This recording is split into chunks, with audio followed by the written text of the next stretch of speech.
অবশেষে চালু হয়েছে মোবাইলের 4G সেবা। সরকারি চাকরিতে কোটা সংস্কার আন্দোলনকে কেন্দ্র করে দেশ জুড়ে বিক্ষোভ ও সহিংসতা শুরু হয়। এরই প্রেক্ষিতে সরকার 19 জুলাই মধ্যরাত থেকে কারফিউ জারি করে, যা সময় সময় শিথিল রেখে এখনও বলবৎ রয়েছে। কারফিউয়ের আগে 17 জুলাই মধ্যরাত থেকে 4G নেটওয়ার্ক বন্ধ করায় দেশের মোবাইল ইন্টারনেট সেবা বন্ধ হয়ে যায়। 18 জুলাই রাত 8:45 থেকে ব্রডব্যান্ড ইন্টারনেট সংযোগও বন্ধ হয়ে যায়। এতে পুরো দেশ ইন্টারনেট বিচ্ছিন্ন ছিল। সারা দেশে আজ 28 জুলাই রবিবার বিকেল 3টা থেকে চালু হয়েছে মোবাইলের 4G সেবা।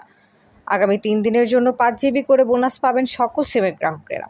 ডাক, টেলিযোগাযোগ ও তথ্য প্রযুক্তি প্রতিমন্ত্রী জুনাইদ আহমেদ পলক আজ রাজধানীর আগারগাঁওয়ের বিটিআরসি ভবনে এক ব্রিফিংয়ে এ কথা জানিয়েছেন।